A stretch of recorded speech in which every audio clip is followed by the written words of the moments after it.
Well, hello everyone. Welcome back to my Shoebox Adventures. Steve the Happy Camper here. I'm on my way to California. That's right. I'm going to go see my granddaughters, visit with the family for a little bit. So today the goal is to get as close as I can and then find a place where I can pull off the road and spend the night for free. And I don't want to stay at a truck stop, don't want to stay at a rest stop, don't want to stay in a casino parking lot. So I'm going to find some BLM land, but I've run into a glitch. I am stuck in what my GPS maps tells me is going to be an hour and 40-minute crawl for the next 12 miles. So I don't know what's gone wrong up here.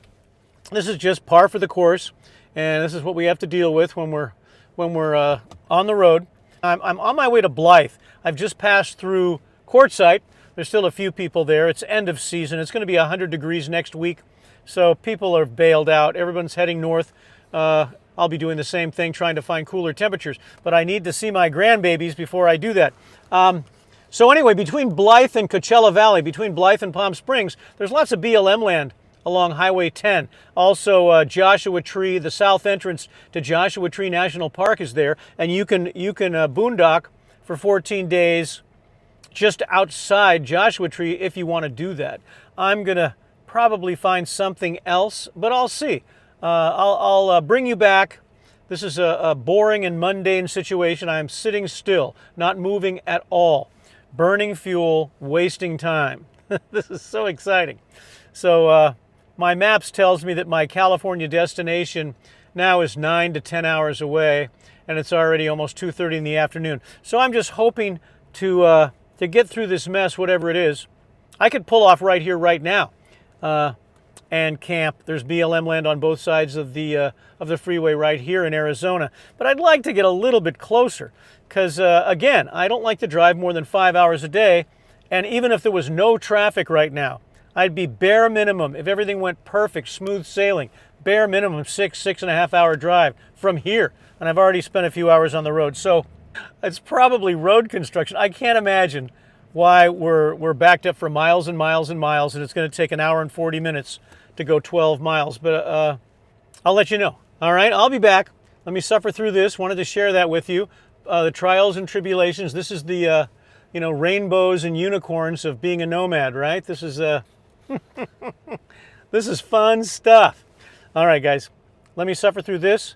I'll bring you back if there's anything interesting to see, and if not, I'll bring you back when I'm pulling off the freeway to find a place to camp. Stay with me. It's going to be extremely exciting. Here's the mystery. They closed down to just one lane for all the traffic coming in from Arizona. Of course, there's the truck lane over there. Thank goodness that they've got their own lane, or I'd be waiting another 2 hours to get through this mess. Look at that. Oh, they closed 2 lanes down. Yeah, so instead of 3 lanes, there's 1 lane. All right, guys, we're back in business. Let me drive for a while. I'm waiting for a phone call. It's been a very frustrating day. I've had a package. Bouge RV is trying to send me something to show you folks. I've been trying to do this, I did a power station unboxing show and tell. I did a 12-volt compressor fridge unboxing show and tell, because I think everyone should have a power station, a fridge, and a solar panel so you can be completely off-grid. This is good for emergencies and disasters as well as camping and overlanding. And Bouge has been trying to get me a panel and some brackets, and UPS has lost the package twice in a row. So I'm waiting for them to call me back. It's really unbelievable. It really is. Their job is to deliver packages. That's the only job they have. United Parcel Service. Same package, 2 weeks in a row. I already called Bouge once or messaged them and said they lost the package. They said, okay, we'll send you out a new one. They sent me out another one. Lost the second one. It's like Groundhog Day. These people are completely incompetent. All right, I'm back. We're still on Highway 10, still westbound. We've just gone through Desert Center, but soon we're going to be at Chiriaco Summit. It's after 5 o'clock. It's going to be pushing 5:30 here. So that's as far as I'm going to go. I want to show it to you, though, because it's It's a place where you can pull off and spend the night, and it's safe, and it's free, and there's amenities there, and I think that's worth a look. But this is the spot, big cell tower up here. There's a small airport here. People bring in, fly in small private planes. But let me show you what we got. The General Patton Museum is up here.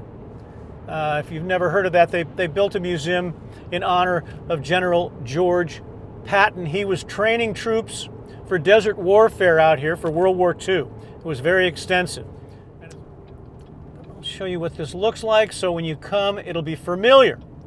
So you're tired, you're driving like me, been on the road 5.5, 6 hours, and I don't want to spend money, but I don't want to be at a truck stop. Don't want to be in a casino parking lot. Want something at least a little bit quiet, more like a campground. This is it. Now up ahead, as you see, that's all BLM land. And you can camp out there. A lot of people do. Uh-oh. Big rigs. A lot of people camp out there.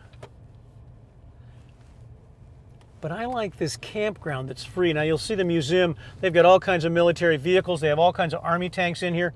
And really interesting stuff inside. But we've got a Chevron station with some really cheap gas, I'll bet. Here's a list of everything we've got. Food Mart, 24 hours, restaurant, gift shop, souvenirs, United States Postal Service. They have a post office here. So they've got a lot of stuff. Chiriaco Summit Airport, the museum, and of course, dry camping. This restaurant's very popular. So it must be good food, because we're only 30 minutes out of Indio now. You could go down in the valley. We're going to turn in here. You'll see this little driveway here. The museum is right here. And straight ahead, and it'll be more obvious later, that's BLM land up there. If you don't want to be in the campground, if you want to be further off the road for more quiet, you can just proceed up into the desert there and camp. But you'll also see some RVs here in the distance. And this is our campground.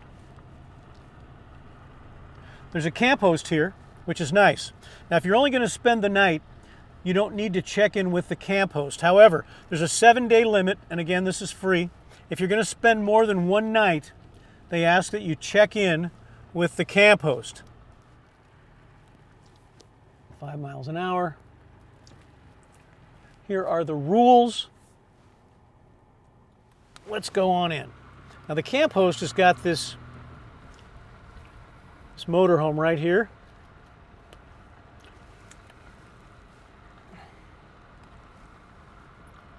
And it's quite busy. The other times that I've come, it hasn't been this busy. I've seen tent campers here. Oh, there's some right now. Nice canvas tent there, bell tent. I'm going to go down to the end and see what I can find. Might have to turn around and come back. Bell tent. People having fun camping. And all kinds of rigs in here. Got small rigs, fifth wheel. So this is my little gem I wanted to show you guys. I like these sites here. Every time I come, I've gotten one of these sites. But today it's not going to happen. Nice casita. All right, I'm going to spin around the circle here. I'm going to have to put this camera down because I've got to pick a site.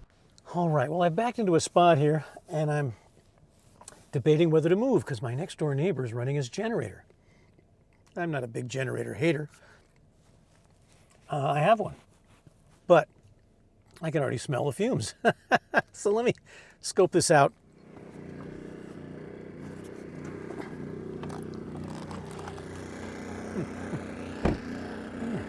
Generator. All right, so here's what we got going on. Look at this. Again, this is free, right off the road. There's Highway 10. There's the museum. And there are the mountains. Not a bad spot, you guys. So this is what we're looking at. Ah, boy, what an exhausting day, huh? So I got a little bit set up here. Didn't have to level out at all. We're perfect. I haven't disconnected the trailer from the truck, so leaving tomorrow will be very easy. It's after all the stress of sitting in traffic for all those hours. Time for a little adult beverage. Yeah, so not a whole lot of setting up to do, really. I've got to make a sandwich. I'm kind of hungry, but I thought I'd show you what I got going on so far. Oh, you want to look inside? You want to see? I never show you guys the inside of my camper. But coming in the front door, here's the front door. So we're coming on in. And hopefully it's light enough in here. Do I have a... Well, we'll hope for the best. So I've got my Iceco Go 20 refrigerator freezer sitting on the bench, running off the house batteries. Got my Bluetti.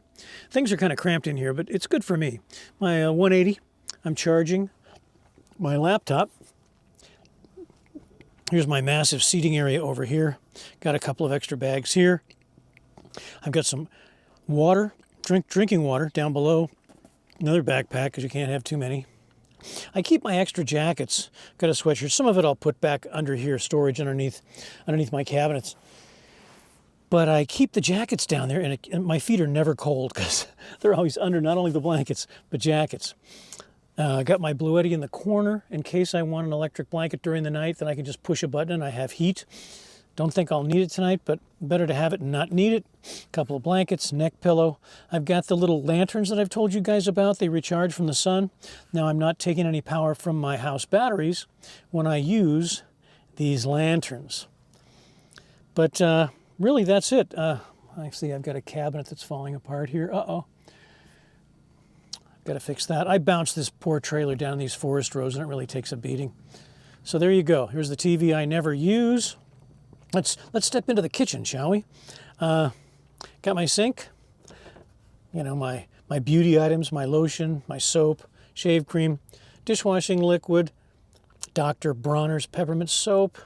This is my bug light. This comes on in the dark. And if there's any bugs in here while I'm sleeping, they'll be attracted to it and get zapped. My tea kettle for my coffee in the morning. Candle, honey for my coffee in the morning. That's really about it, you guys. I got some extra shoes here. My mirror so I can check and see how beautiful I am. Yeah, what a guy. And of course the bathroom. We don't really need to go in there. You can tell through the door I've got some stuff in there in addition to a toilet and a shower. Apron hanging. So there you go. It's a lot crammed into a tiny little space, but this is a home sweet home for me. Got the vent in the ceiling. I like fresh air. Both my side windows are open with the screens closed. Of course, have the front door wide open so bugs can fly in, but I haven't seen any bugs.